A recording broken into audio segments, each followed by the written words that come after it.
Welcome to the intersection of technology, cybersecurity, and society.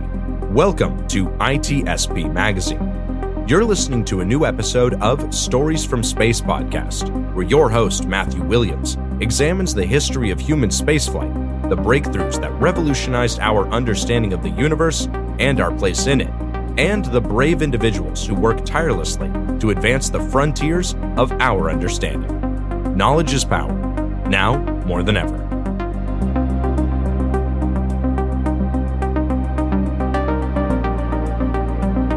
The authors acknowledge that this podcast was recorded on the traditional, unceded lands of the Lekwungen peoples.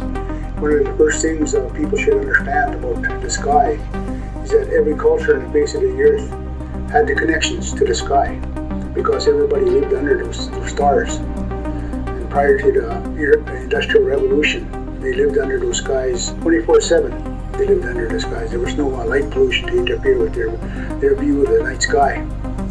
And so when it was clear, they could see awesomeness. And so our people had connections. In Inyo, our people, the Cree people, we had all kinds of stories about the sky.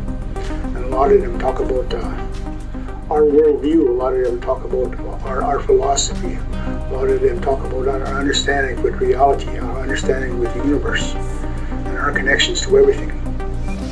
The following words were spoken by Wilfred Buck, a member of the Opaskwayak Cree Nation of Manitoba, and a science facilitator at the Manitoba First Nations Education Resource Centre. Buck's efforts to teach Canadians of all walks of life about traditional Cree astronomy and cosmology has earned him international recognition.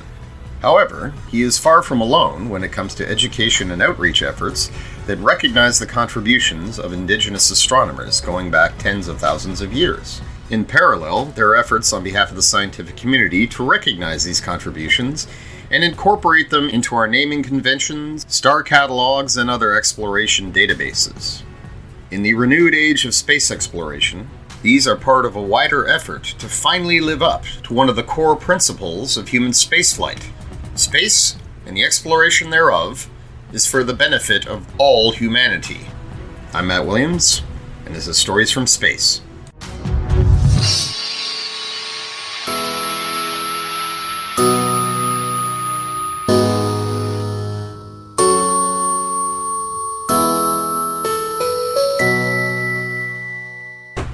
Welcome back to Stories from Space. I'm your host, Matt Williams, and today I wanted to get into a discussion about something that is near and dear to my heart, and also very, very important. That is a recognition of a major revitalization effort on the part of Indigenous communities worldwide.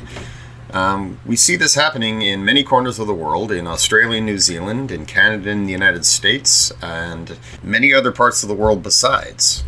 And these revitalization efforts, they are restoring Indigenous culture, and restoring its traditions there. So it's linguistic, it has to do with ceremonies, religious beliefs, and of course, astronomical and cosmological traditions. It is a holistic attempt to revitalize these cultures which were very nearly wiped out by centuries of colonialism, imperialism, and education models that were very much steeped in Eurocentric, racist notions of cultural superiority.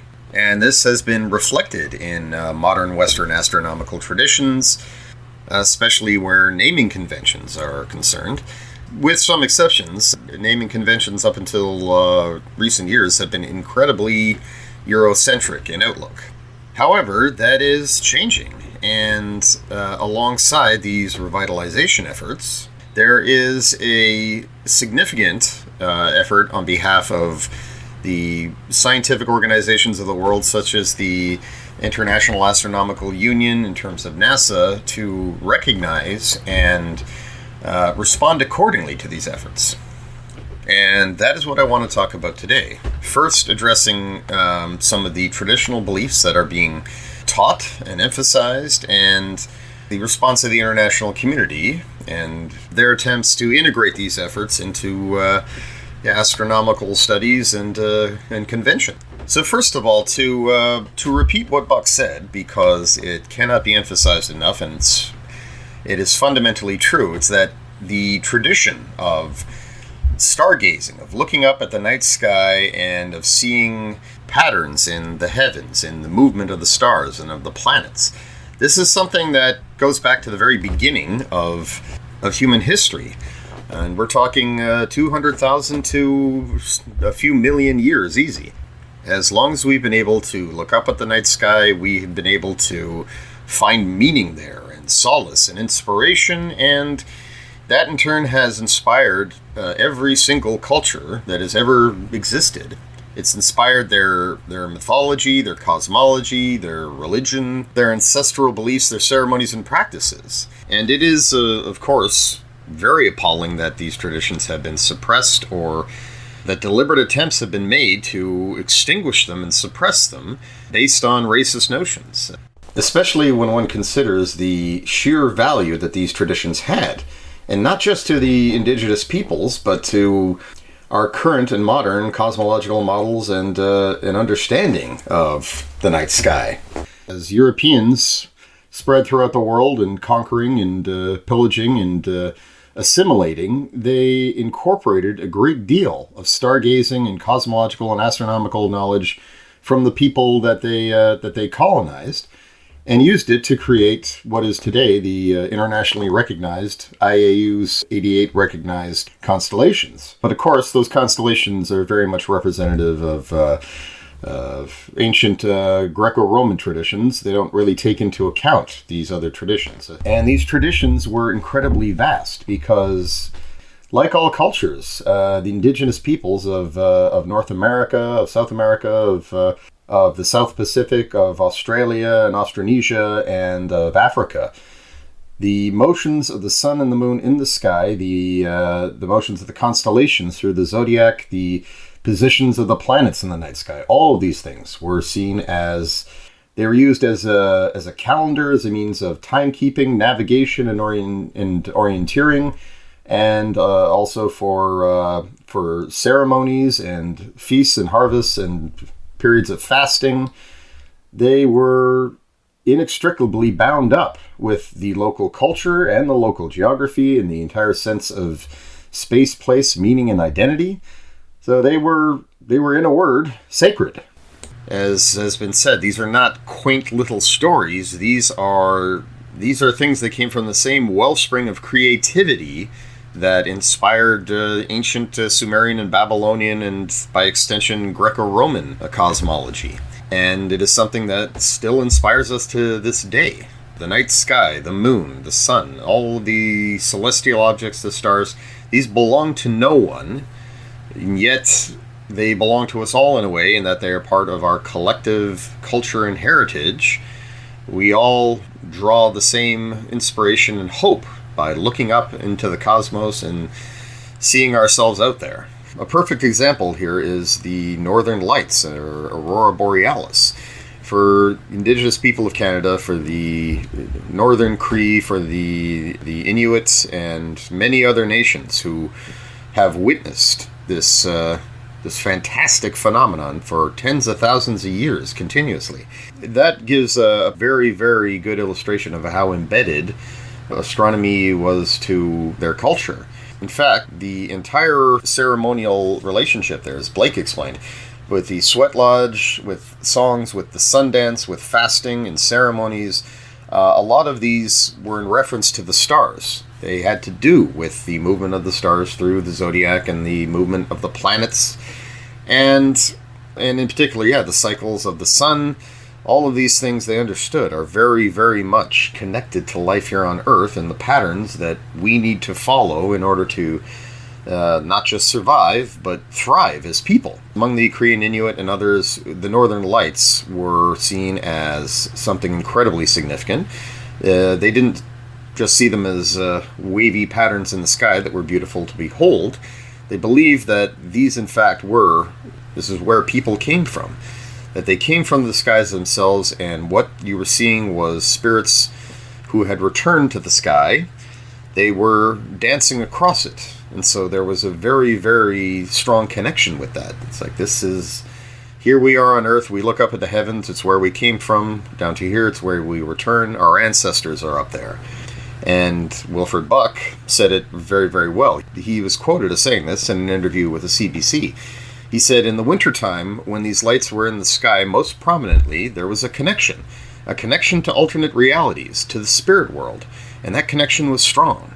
So in other words, it went to the heart of their beliefs and their cosmology. Their entire sense of the meaning of life was bound to the heavens.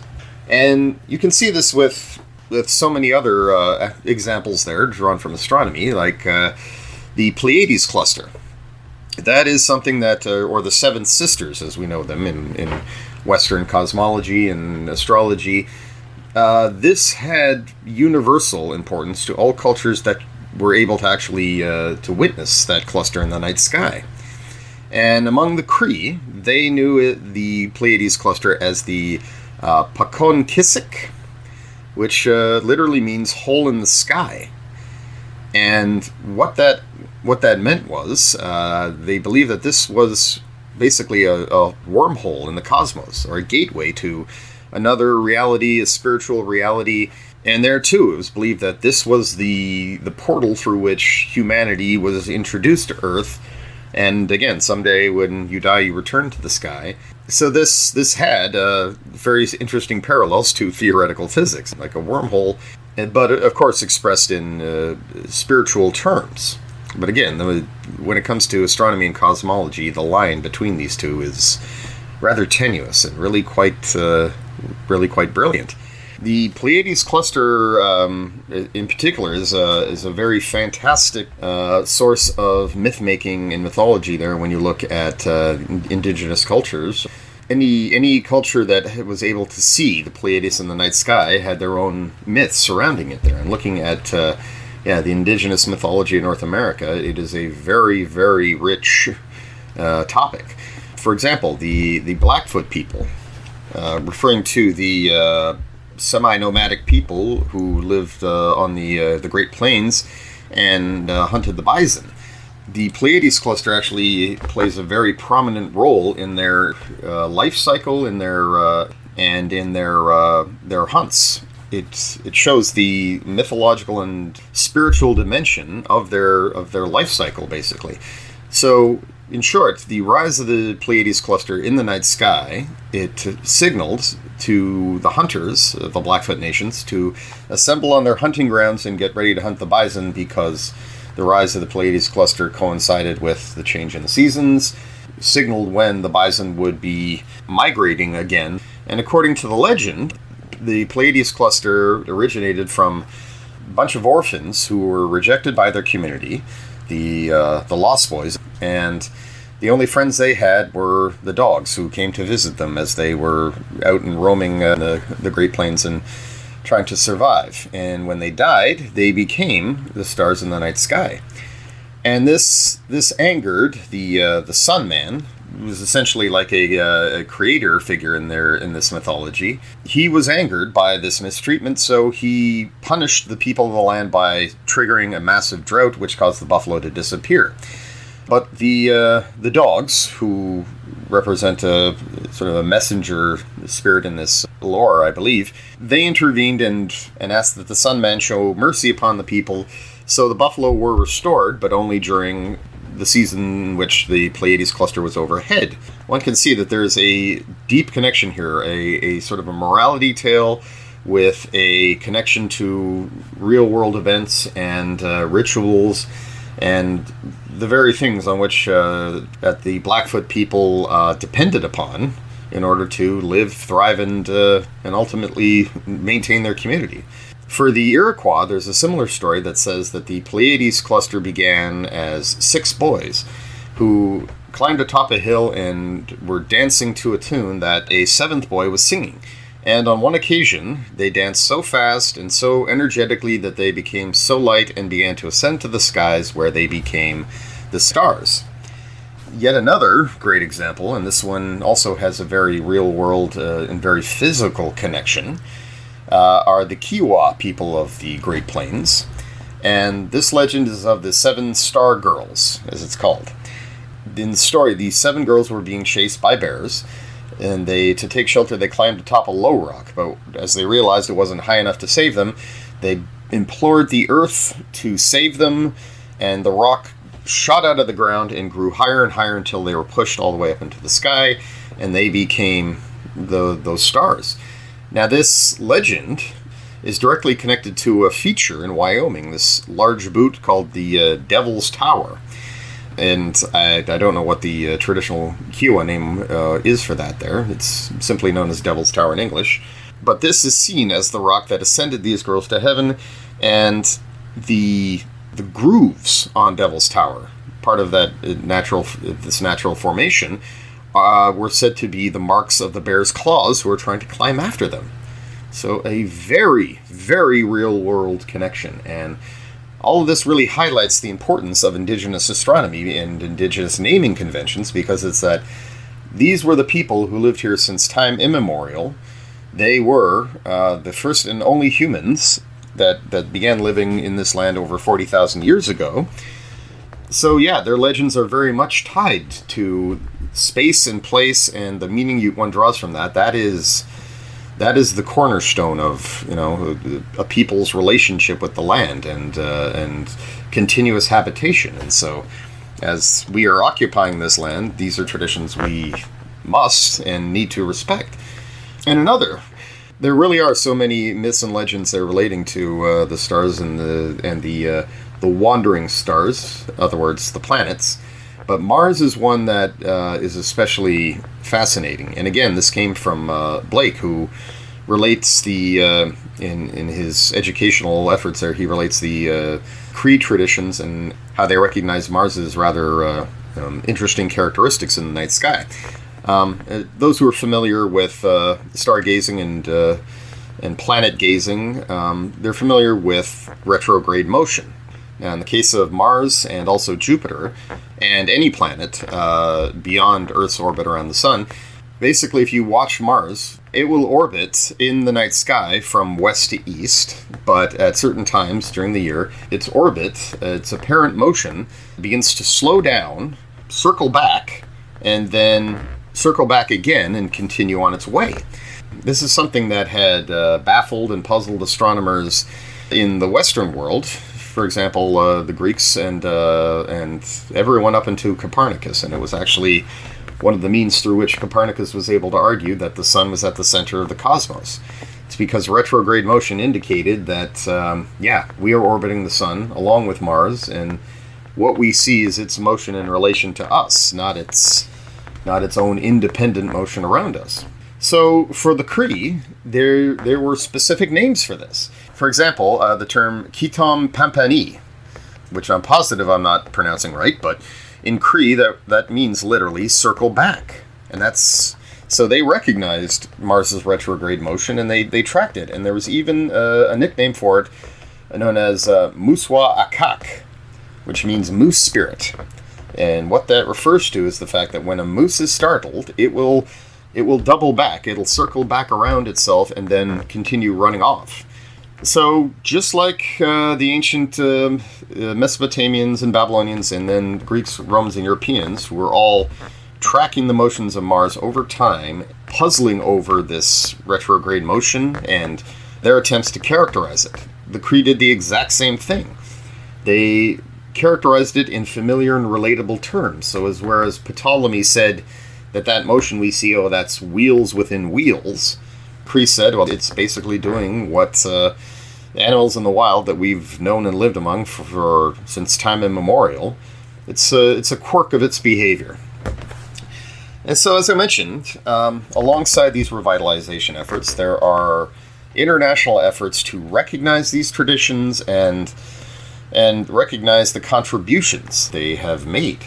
In Australia, for example, the Commonwealth Scientific and Industrial Research Organization, in 2020, they decided that their 64-meter Parkes radio telescope should be renamed.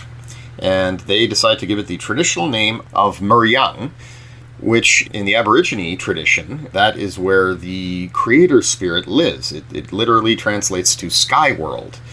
And the creator spirit lives there, and that is where all life originated in what was known as the dreaming. In the Aborigine belief system, the dreaming is essentially the state of the spirit world, right? It's where we go when we die. It's where we came from before we were born. It's a very, very brilliant concept there, like basically comparing it to a permanent state of sleep. Or just, rather, not a permanent one, just a state of sleep.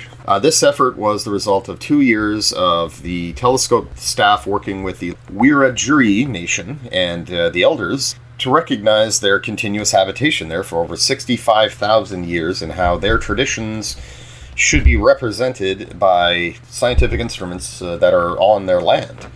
Skyworld was a very, very, very fitting name because, of course, this is it's a radio telescope. It's listening to the heavens.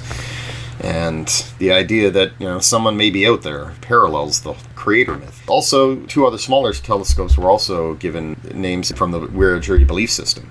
And NASA has done some interesting efforts in recent years. For example, on Mars, the Perseverance rover was studying an area that in many ways resembled the American Southwest, New Mexico, Arizona, these lands that are dry and rocky and craggy and have very, very interesting features caused by wind and water erosion. And so there was an effort that was made underway where Aaron Yazzie, who is of the Dene Nation and who also works with NASA's Jet Propulsion Laboratory, he spearheaded this with the Navajo Nation to assign Navajo names, or names from the Navajo language, to local features. And so, in particular, one of the prominent rocks that Perseverance had studied, they decided to name it after the Navajo name for Mars, which is Maz, which does very much seem like an anglicized version there. In any case, it is the standing name that the Navajo used to refer to Mars in the night sky.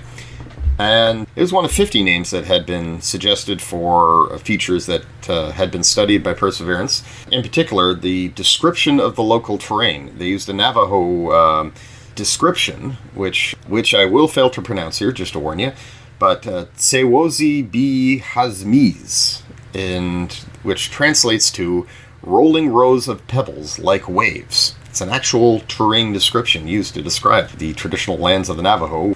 Also, the name Bidzil, which means strength, Holnij, which means respect, and they even gave Perseverance the honorific of a Navajo name, which in the Navajo language translates to Ha'ahoni.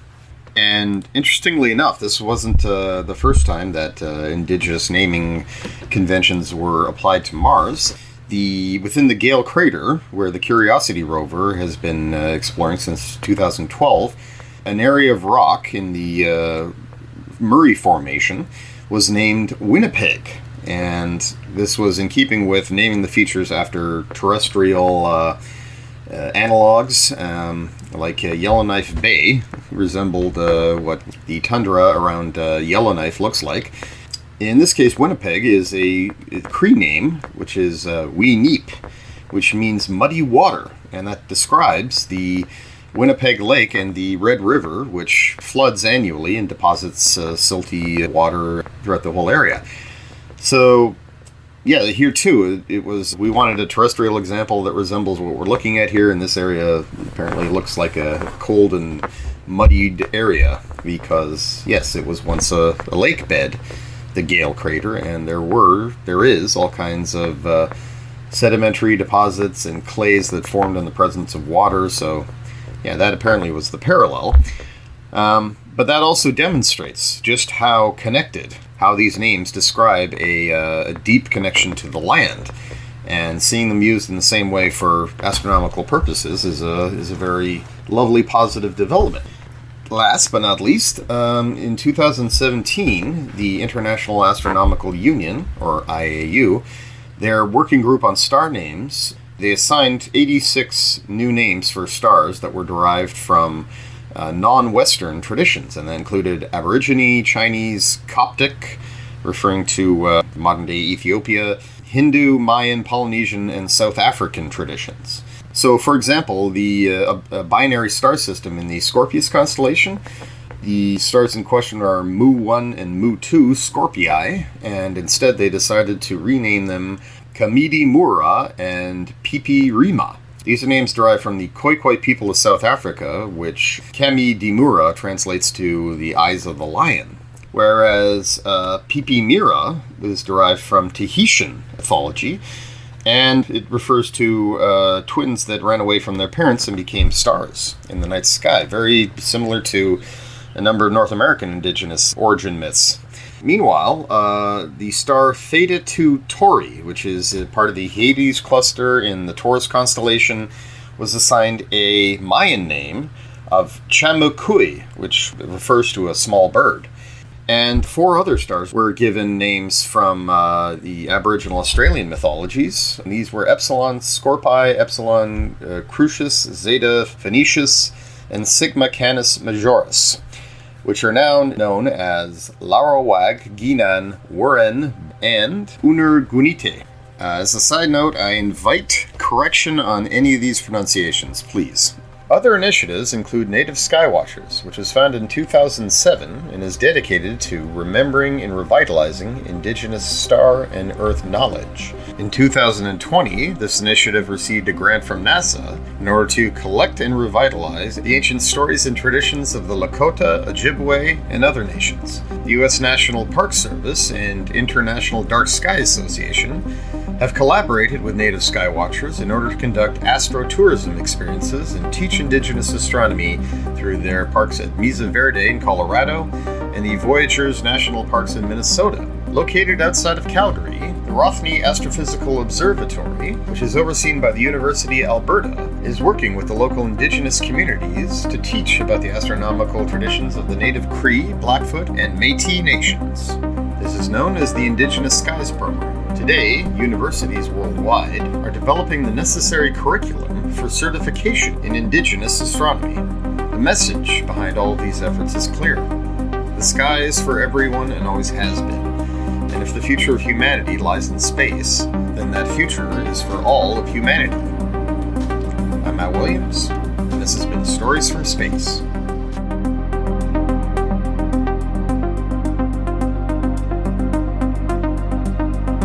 We hope you enjoyed this episode of Stories from Space podcast with Matthew Williams. If you learned something new and this podcast made you think, then share itspmagazine.com with your friends, family, and colleagues. If you represent a company and wish to associate your brand with our conversations, sponsor one or more of our podcast channels. We hope you will come back for more stories and follow us on our journey. You can always find us at the intersection of technology, cybersecurity, and society.